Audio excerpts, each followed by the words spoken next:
It's time to talk SRM again. Let's do it, man. I was there having a great time with them at SHOT Show 2025 in Vegas, of course. That is a show for people in the industry, so it's a trade show, right? So it wasn't open to the public. It's never open to the public, that kind of thing. And you don't buy and sell there, okay?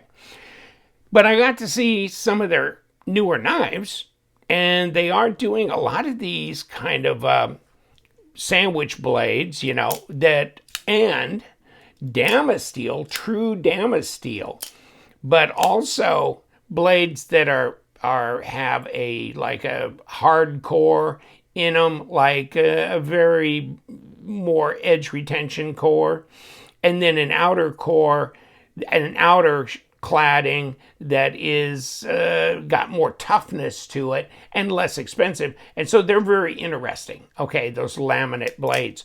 But this is not a laminate blade. This is D2, but this is the 258L, right? 258L, and it's in D2. And here's your number on there for whatever it is. And this is a 258L GC. GC, of course, because it's got this jade G10 handle. But they also have them, and if you're not aware, but you can get them in a black, and they're $49.95, or in a purple as well. And I mean, this is White Mountain Knives, so if you catch them there, I don't think they brought them on yet, in stock yet, but I mean, LTK is your discount code for 10% off, so like 45 bucks, right? And you can get them on SRM. I'll give you the link to their site, and maybe you can catch them on Amazon as well. So there's a lot of different ways you can buy SRM knives, right? But these are interesting because of this mono chassis they have here. Stay ready for more. I can do without that. I don't think we need to have that kind of slogan necessarily, but okay.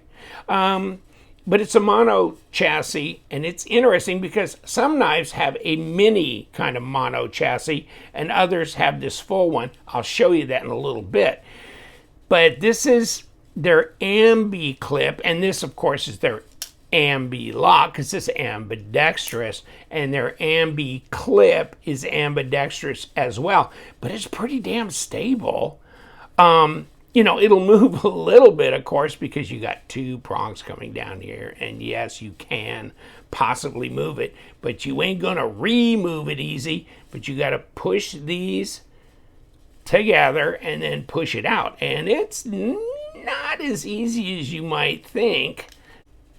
So this is a little tough to sometimes to push in and get this started, to push this clip out. And the good thing is it ain't gonna fall out, is it? You got these little tines in here. You can see, man, I was squeezing on this, and it gets easier as you go back and forth, but when it's brand new, it can catch in there and it's gonna stay loaded, which is fine. That's probably what you want it to do anyhow. Once you decide you want right hand or left hand, what's the point of changing it up very often?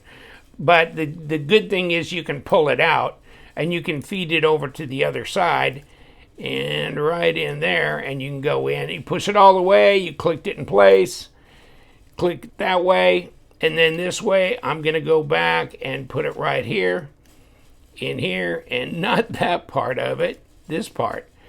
So all the way, and it pushes in, it goes all the way and snaps in place. So the Ambi-Clip is great. The Ambi-lock is great.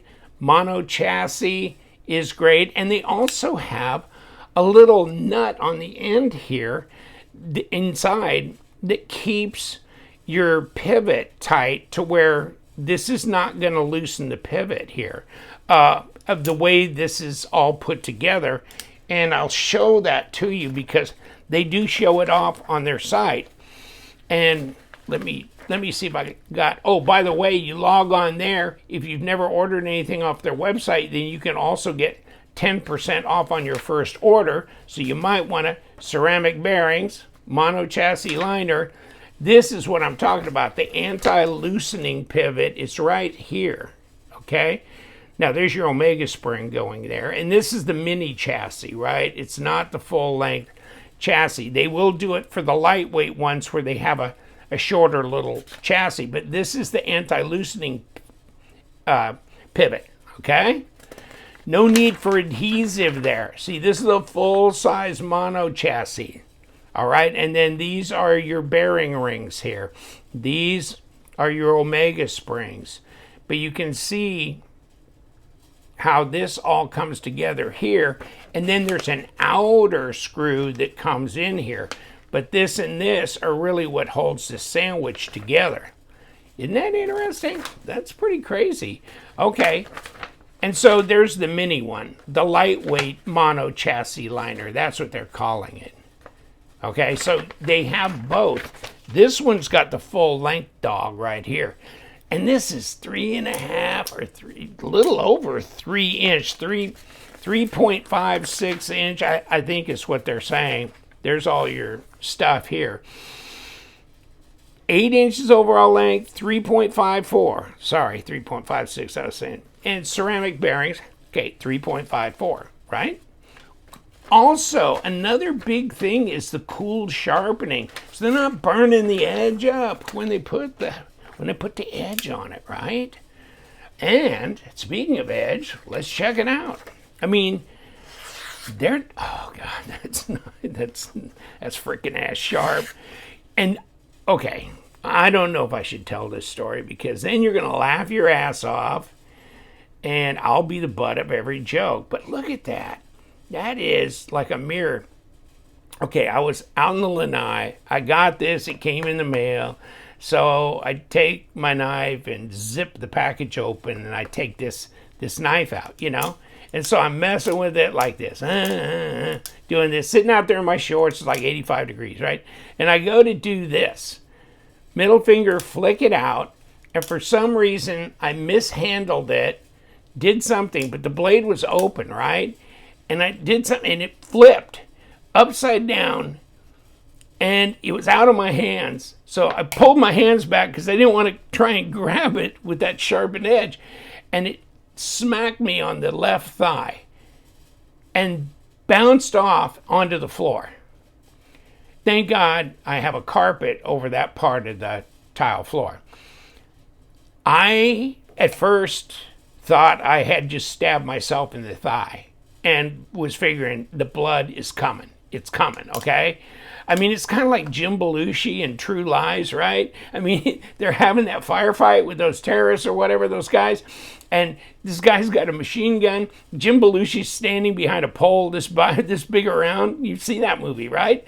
And sprays bullets all around Belushi, and then he takes off in a car, and then Belushi's standing there after it's all done, and you start feeling his body like there's got to be 5 bullets in me, right? And he starts patting himself down, and he never got hit once, and he's like, holy shit. Well, that's how I felt. It's like, I cannot believe I didn't get stabbed by this thing. Oh my God. Nothing like 5 beers in, and you start playing with really, really sharp knives. God, oh my God. I've been cut enough. I didn't need one right in the thigh. Oh my goodness. But okay. And so it hit the ground. So then I'm going, oh crap. I haven't even got this on camera yet. I bet it chipped the blade or something.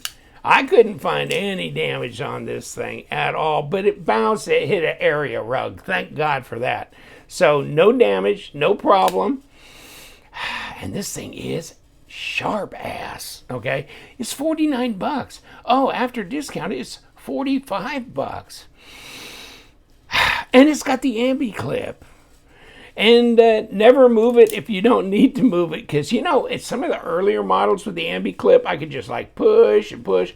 These, you got to work with them a little bit to really get them to start to go. Okay, popped it up. But I mean, once they're in, leave that damn thing alone. But it's nice that you don't have to unscrew anything, okay?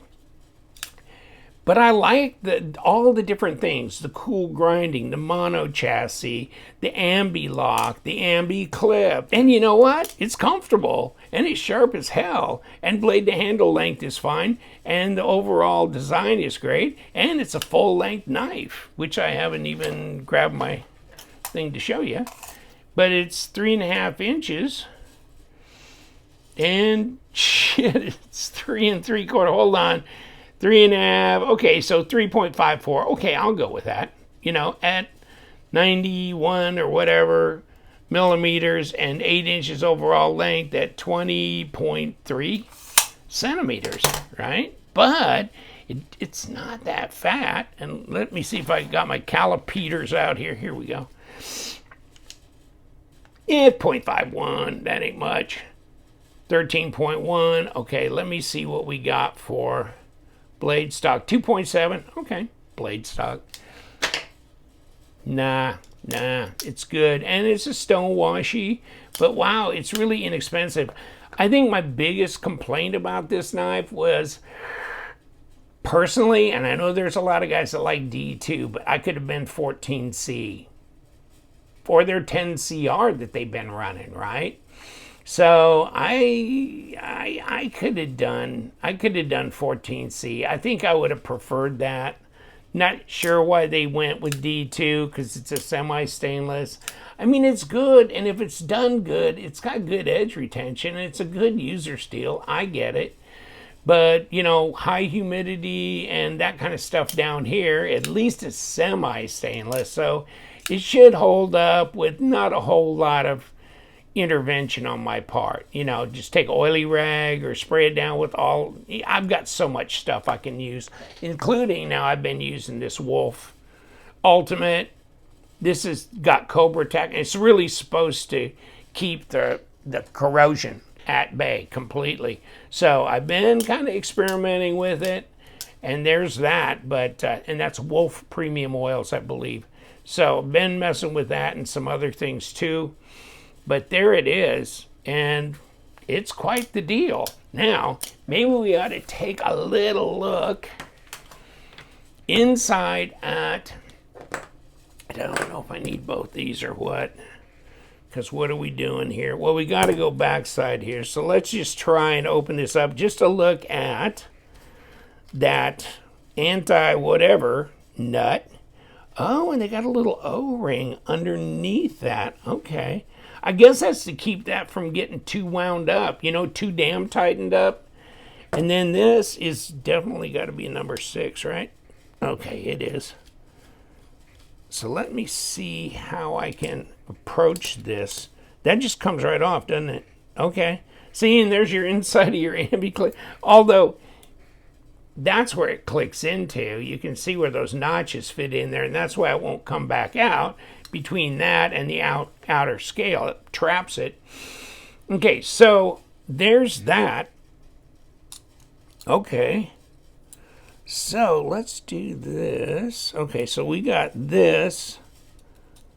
This is a whole thing here, and oh, and this is D-shaped, so that's only one way that's going to fit in there.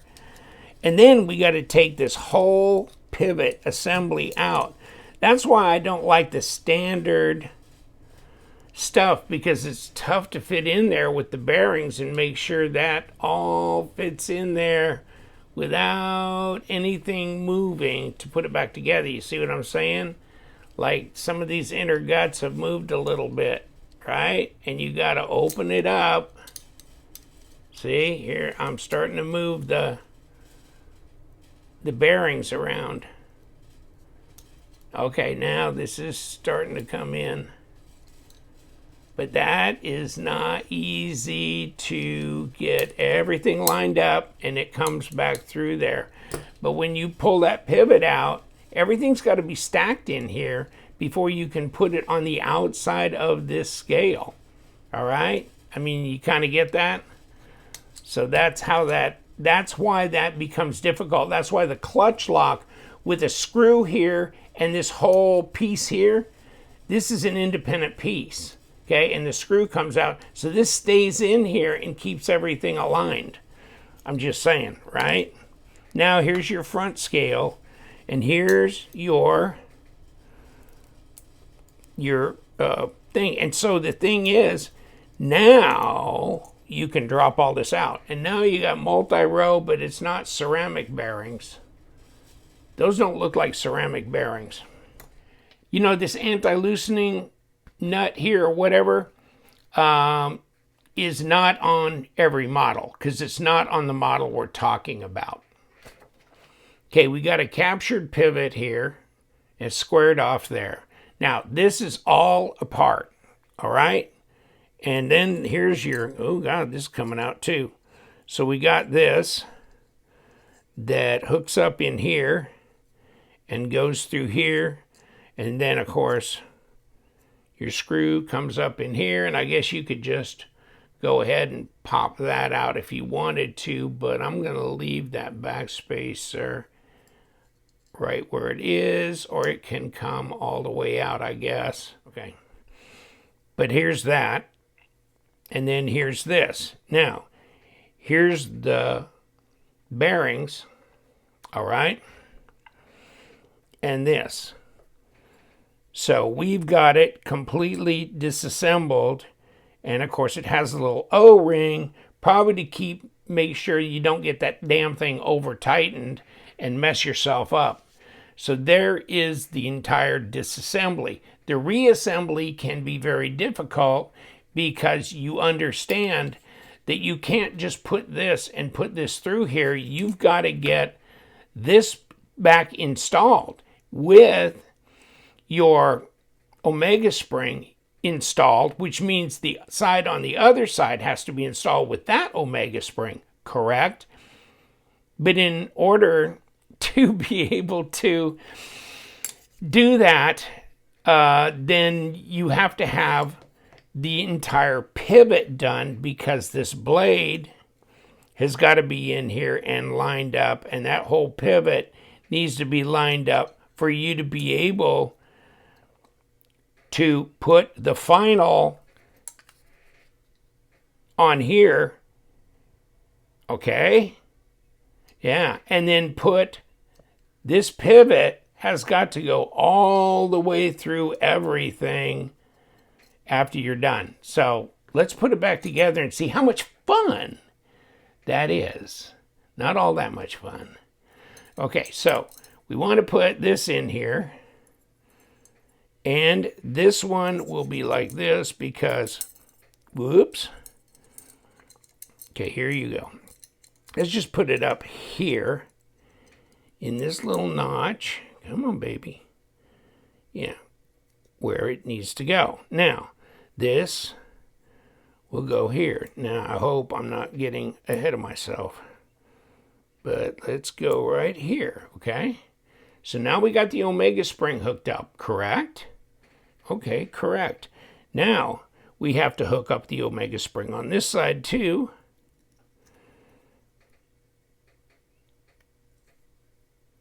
Like this, correct? And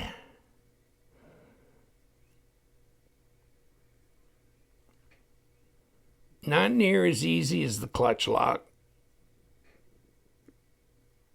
Okay, we got this. Now, this whole pivot needs to come together.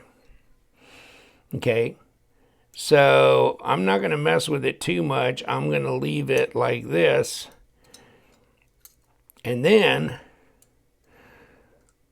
this is going to have to come back a little bit. And so maybe this blade needs to be open like that. And then this needs to be, because the whole pivot has to come through and it faces, because it's D-shaped, it's got to face forward, okay? So it's got to go like this. The problem with if I just ran it through like this, now you got to get it correct. And you got to make sure you've got everything lined up.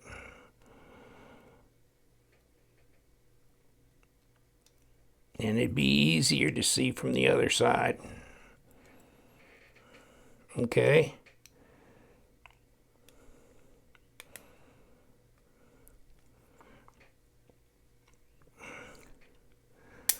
Okay, see, I pushed it all the way through, but the problem is you can't do that This has got to be on the outside of this. This is what I keep trying to explain, okay? So that becomes a problem, right? This, oh yeah, you can put this back on, no problem. And so this little D-shaped pin will drop right in here, and I don't see where it's D-shaped anywhere else, and even on that hole. Isn't that weird? Yeah, maybe on that backspacer it's actually, yeah, it looks like it is slightly D-shaped, maybe on that, the hole in the backspacer. Isn't that weird? Okay, so the problem is I can't have this like this, right? I got to put the front, I have to put the front scale on. So this has to push all the way through, back out, right? This has to push all the way through. And then I put the front scale on. Okay. Okay, which just moved everything in here. Now I put my front scale on. And we're good, except I got to put the pivot back through here. Now it'd be nice if you had something the same diameter as the pivot that you could push in from behind to hold this all in place. Now you just got to hope you can hold all these parts together to where you can slip this D-shaped pivot back into part of it, where you can get it partially and maybe all in here. No, not that way. And let's pull some of this to relieve. Whoop, whoop, whoop. See, we're through the very beginning, but not through the rest of it.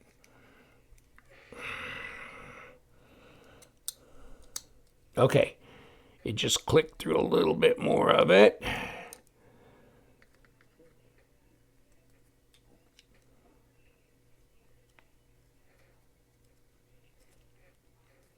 And let's try and go in here and clear the path.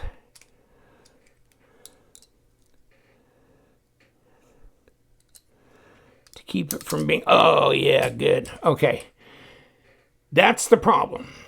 That's the problem. Now I got this in, that's fine. Now what do I do? Okay, no problem.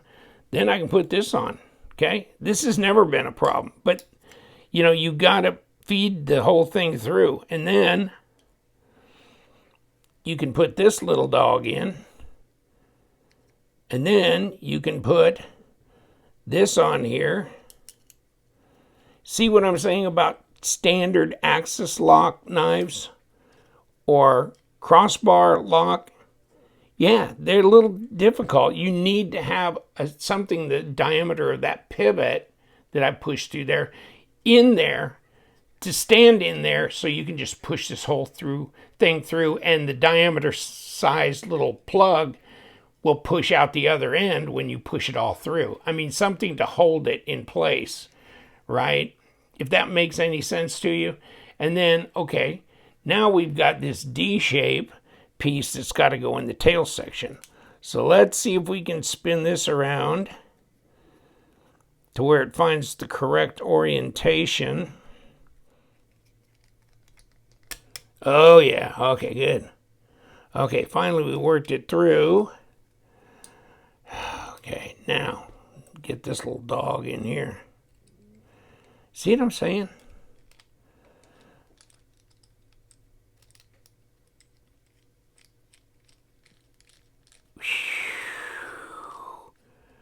Yeah, got it screwed in now. Okay.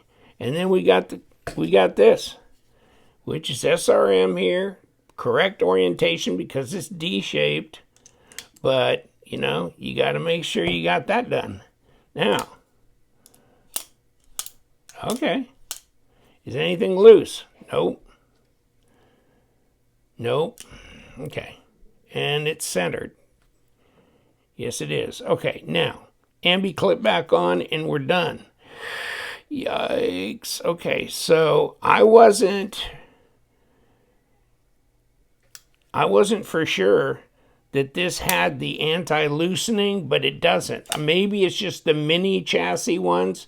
This full chassis one did not have the anti-loosening nut on the pivot. So I wasn't informed one way or the other on that. So I kind of had to take it apart to find out. And I will find out from SRM and put that down below, any explanation there that you might need. But there it is, right? Apart and back together. The 258L in D2.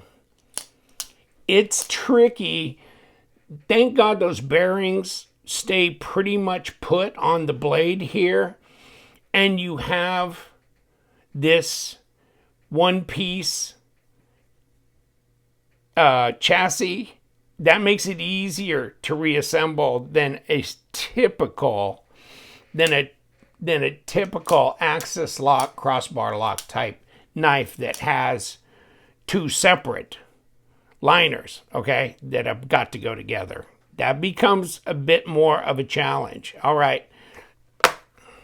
So have I taken you on a long journey? If you stuck around for the disassembly, wow. I mean, it's a mess, and obviously there's some edits in there that I'm going to do because fiddly fart around, but I just want to give you the information and the basic layout and what's going on. SRM, but is it a good knife? Yeah. Is it a sharp knife? Yeah. Is it good value for the dollar? Yeah. Okay. The mono chassis, I mean the Ambi-Clip, the Ambi-lock, super sharp blade, good design, and really a sensible blade shape and great ergos. So it's ticking all my boxes for a budget carry, all right? And you guys, stay sharp.